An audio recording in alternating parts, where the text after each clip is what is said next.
আমাদের কস ক্যাপ যেমন ধরেন আপনার যে ডাটাবেস নিয়ে একটা বিতর্কিত করা হয়েছে। আসলে যারা এটা নিয়ে যারা বিতর্কিত করা হয়েছে ওরা কিন্তু টমটম চালক না, তাছাড়া ওরা হচ্ছে রোহিঙ্গা। ওরা আমাদের রোহিঙ্গারা পোশাক পায়নি, পোশাক পাইছে যে বাংলাদেশের যারা নাগরিক এবং যাদের আইডি আছে, আইডির মাধ্যমে আমাদের কাগজপত্র আমরা যখন ট্রাফিক বিভাগে যখন জমা দিছি, এরপর আমাদের পোশাক ডাটাবেস দিচ্ছে।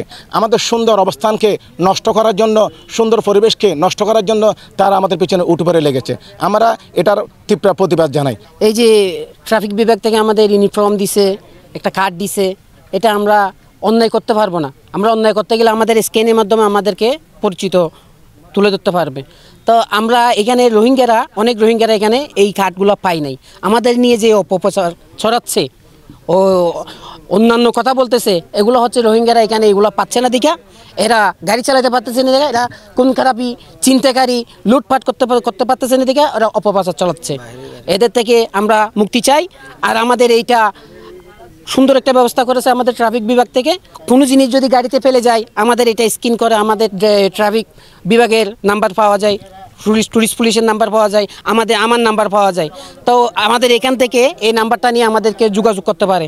আর দ্বিতীয় হচ্ছে আমরা এটা নিয়ে এই ইউনিফর্ম নিয়ে আমরা খারাপ একটা কাজ করতে পারবো না।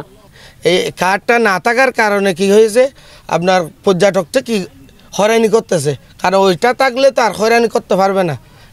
100 টাকার বেড়া 200 টাকা নিতে পারবে না, 300 টাকা নিতে পারবে না। কারণ তো সাথে সাথে অভিযোগ করতে পারবে টুরিস্ট পুলিশের সাথে।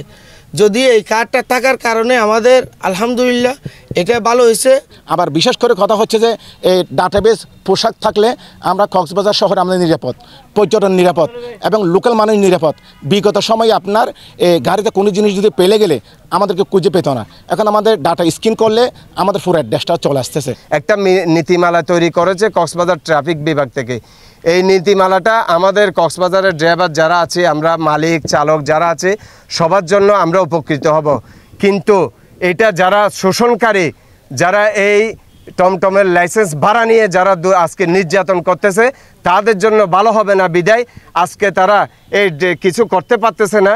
বাংলাদেশের এইরকম একটা ভালো মানুষ, এসপি সাহেবের মতো মানুষের মতো ওনার বিপক্ষে গিয়ে লাইসেন্স একটা ড্রেস দিছে বলে, 500 টাকা খাইছে বলে, দুর্নীতি করছে বলে আজকে যে অপপ্রচার চালাচ্ছে, আমরা সবাই মিলে কক্সবাজারের বাসী যতগুলো টমটম ড্রাইভার আছে সবার পক্ষ থেকে আমরা এই নিউজের তীব্র নিন্দা জানাচ্ছি।